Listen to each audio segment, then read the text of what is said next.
galactic rim.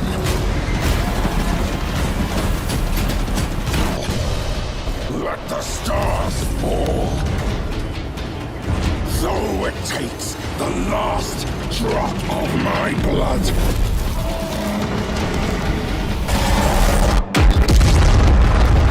And if I cannot save it from your failure, Father, then let the galaxy burn.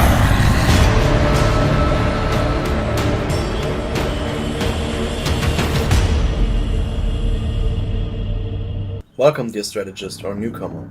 We hope you enjoyed this short official glimpse into Games Workshop's Warhammer 40, technically 30k universe in this case, and naturally, as the German army made sure the Schützenpanzer Puma could be operated safely in combat by pregnant women, Amazon would like more females to have a share and naturally be represented in a realistic manner in this glorious display of majority female favorite pastime content and setting.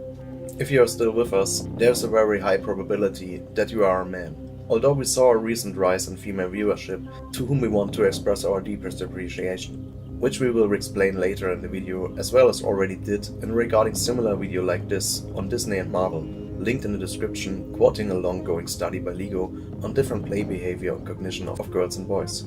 Today we want to talk about how Amazon adds another Schrödinger's cat development to the pile, although this one seems very much dead. The chance to create a cinematic universe bigger than Marvel, and possibly already funded it. Same thing as Schrödinger's Bakhmut. Is there still anything left to win, we can say. We of course mean the plan to fulfill so many people decades-long dreams of real-life adaptations of Warhammer 40k, for which we predict a total financial audience failure if, according to many so far reliable inside sources, fanbase beloved designated lead actor and producer and unanimously accepted Witcher lore master Henry Cavill's protests against recent lore changes, according to the same insiders, aggressively pushed by Amazon, with Games Workshop finally caving in with few representative faction, which nevertheless sparked outrage, not due to male whateverism, but because it breaks decades-long established lore and was handled in a less than cheap shoehorned way, whose community management and professionality dig new lows for adults to hopefully not aspire to. A world in which human life in the millions is cheap, and whole systems with millions being sacrificed if need be, with bigger requests for aid possibly needing years and far longer to be answered, due to which mostly everyone is just a cog in the machine. Imagine ancient slave workers' rights being something to aspire to, with people over generations working the same posts, workers' line songs being their lullaby, everyone dedicated to his function and bearing any hardship while sometimes even in death being recycled into one basic nutrients in an ever-grinding life of numbness functioning in the hive cities and forge worlds. You like to watch videos about today's or history's hardest jobs?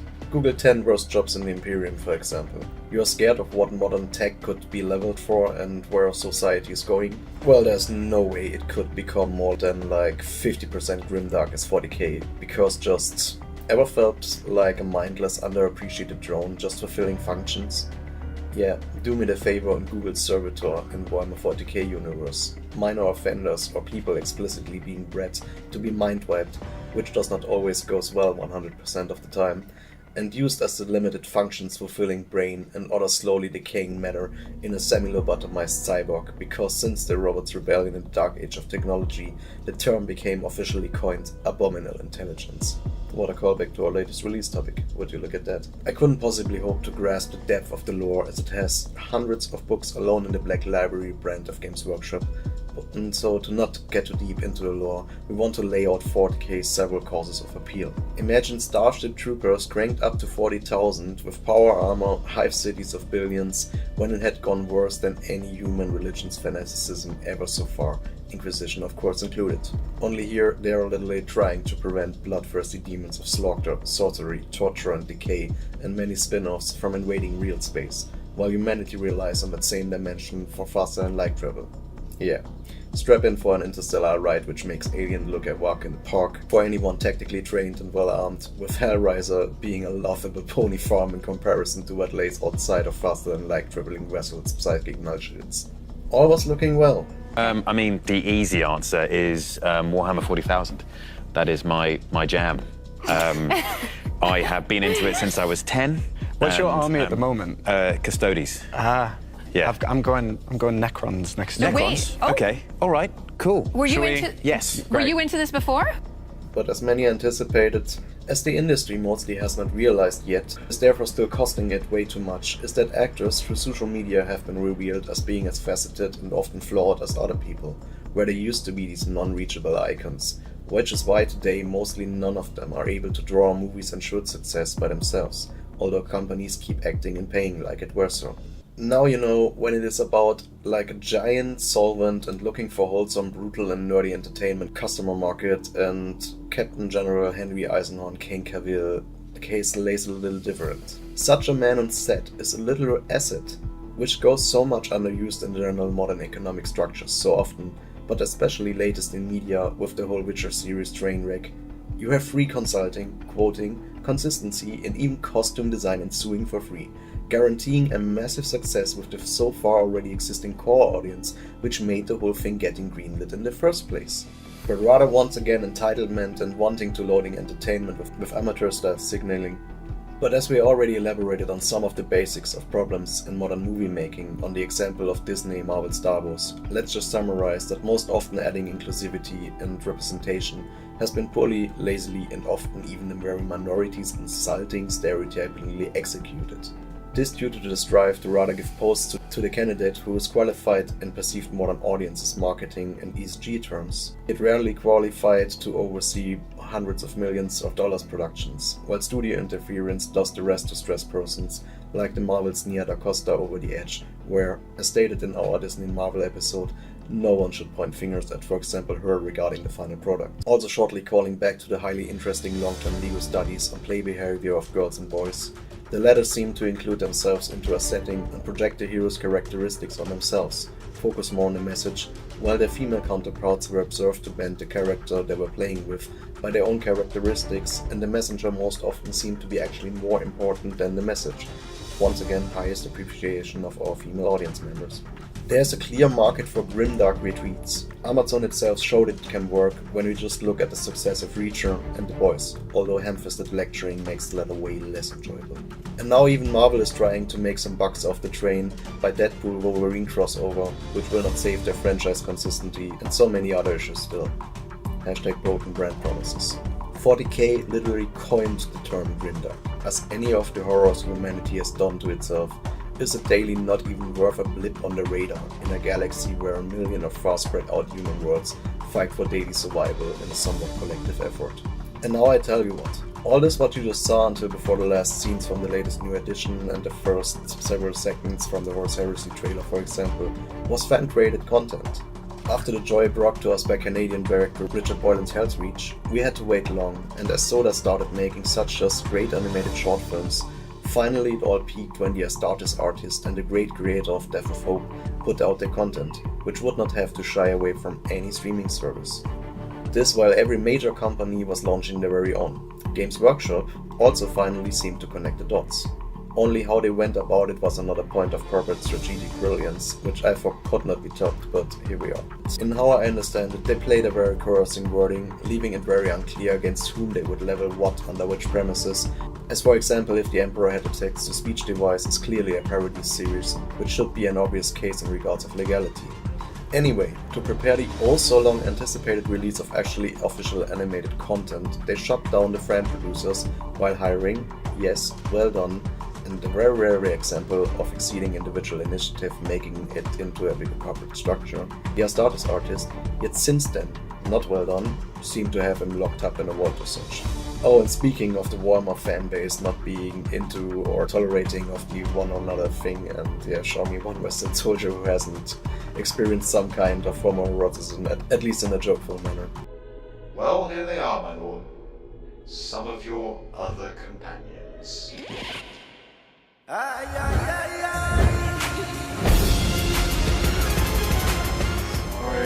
Holy shit. What in the name of terror on fucking roller skates is this? Interesting approach could have been to find some way to include all of the fan creators on possible part-time or consultancy basis, let them contribute to scripts, and for example each spearhead one series, while letting the fan creators live on. Warhammer Plus could cost $20 or more a month. I might consider it.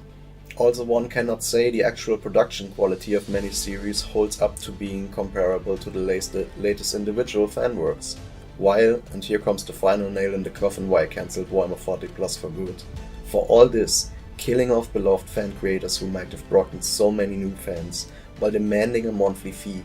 For this fee, you get, on the average, one episode of one of their started few new series, like every 2 to 3 weeks, while they try to supplement the rest with lore masters and battle reports. Games Workshop, that's called filler. Thanks. We all have YouTube, and people who do it out of passion instead of order are kinda more wholesome to watch. As this is a strategy and not a 100% embracing my nerdism channel, I will leave it here after mentioning that choosing the Orc episode as a teaser for the whole Warhammer Plus release surely worked well with any also desperately sought after new audience member. Yeah, that's right. While taking physics in the Fang episode to a cartoonish level, as one could feel like every single frame was milked to the brink. I hereby rest my case. To tuck this all into the main channel theme even more, Warhammer is how I, at the same age as Mr. Cavill, found into wargaming, which will feature heavily in different aspects in coming episodes and already on started series on this channel. But back to today's grind in the gears, correctly targeted and executed branding. 40k is as diverse as one could imagine, as all of humanity is united in the most glorious of common endeavors, xenophobia. Only like on an actual racial intergalactic dominance and threat of extinction level, mind that please. While admittedly more male than female characters have been shaped out and made protagonists, once more you kinda see the reasons for that resembled in the core customer distribution around such a hobby and setting, which is... you may figure out the answer. But as said, there's always potential to introduce new storylines and new characters, if well written, like having actual arcs not being entitled and consistent with the established lore mechanics. Once again, one has to stress that the resentment towards so many latest installments bases on female leads being sold as geniuses, while acting rather middle-field gifted, having the emotional and impulse control capacity of a 3-year-old, while resorting to dumbing down established male characters because the hiring of the writer staff didn't manage to include someone actually being able to write brilliant characters and a common appropriate interaction with fellow humans. For example, there's one very old and nice story about a female fanfiction hero, a soldier in the fan-made movie Hell's Reach, where she acts competent, brave and dedicated, not a single negative attitude or facet, which was still beloved in kind of a nod of acknowledgement. A very similar character featured in Games Workshop's and sadly, rest in peace DHQ, Space Marine 1, which this year's part 2 many dread hopefully await as the Amazon series. Please keep the movement engine, please keep the movement engines. The same character also seemed to reappear in the latest Warhammer Plus release. But wait, there is more. There are actual all-female factions which have been around for decades as well by now, including female counterparts to the Adeptus Custodes with which all the rage is about. And do not forget the Adeptus Sororitas or Sisters of Battle. This while there are many Imperial living saints, holy figures burning with the might of the Emperor and purging demons by their mere presence. Well, guess what? They are all female. As their real counterparts still do, they motivate and inspire men to give their all. Further, there are countless of female soldiers in the Imperial Guard. Inquisitors like Greyfax, characters as Olitz and Healer in the Horus Heresy, which partly is available for free on Spotify. Listen to it now before Games Workshop notices. 40k has so many vague plot holes, characters and whole ages lost in mystery, as so much of human history has been forgotten since the rise of abominable intelligence. The backlash would have been significantly more manageable if, for example, after the return of the first Primarch in his audience, he would have been granted to unlock some of the Black Cells, be presented with his 2 long-lost sisters, 2 and 11 of the Primarch cluster. I mean, after the rush of the Fall of Cadian continuation books and so many other fumbles, which at least some seem hard to cope with, it would have been well inside of tolerance to have told that these 2 Primarchs never unveiled themselves, used voice modulators to blend in with the other 19 bros. But I would have been on board with if they would have been reprehended like Magnus was supposed to be, yet after their legions had been extinct and they were to command the Sisters of Silence for now. With Call somewhat preoccupied with stuff like stopping literal hell from bleeding into reality on a galaxy-wide scale and therefore postponing the still, due to compared lack in overall and therefore expendable muscle mass, inferior to the boys club and overall strength female upgrade roster. Also note, there were like 1 million space marines in a galaxy of as many worlds controlled by the Imperium of Men, at least before the Gathering Storm, Fall of Fortress Volcadia officially sanctioned tech heresy and whatnot else.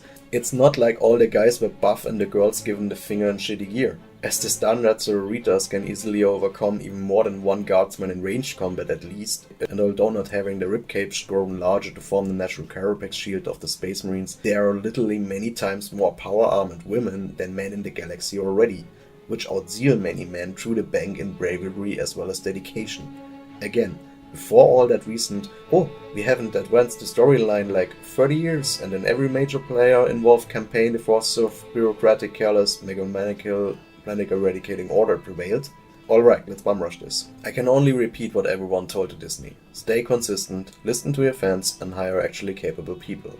Such who envision brilliant female characters with real character arcs instead of having to resort to dumb down the surrounding males, and villains just being kind of there because the hero was already super awesome and she just had to get to finally unhinged by realizing society had been holding her down by asking her not to act entitled and listen to qualified advice to become Super Saiyan level awesome or something.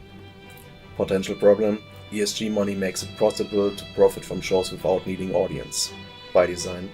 While ideologically driven people not caring for the source material they are to promote, ensure an audience hit. At the same time, while the new Games Workshop leadership seems very much online, it was rumored they first remained adamant on the faction's lore consistency, but now possibly might also have given in for letting Amazon see what happens if they ever touch, for example, female Space Marines the wrong way.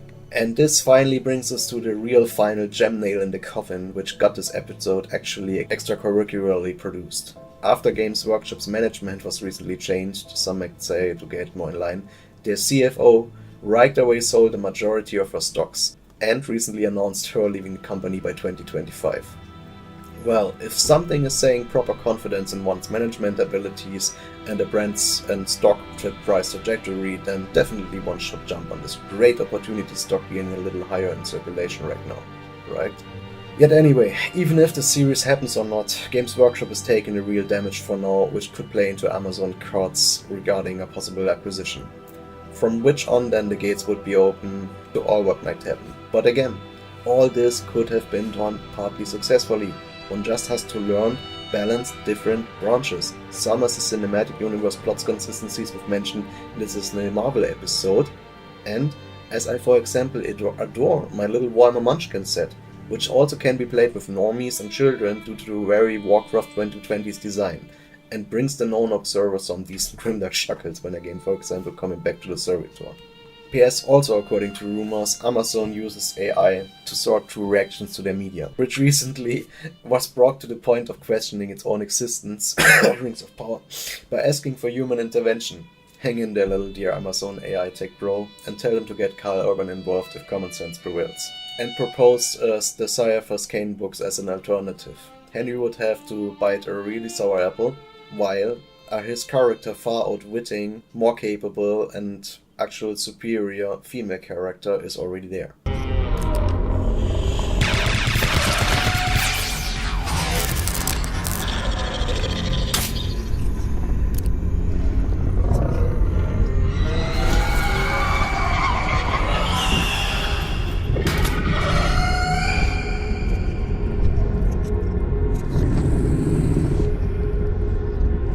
Oh God, Emperor.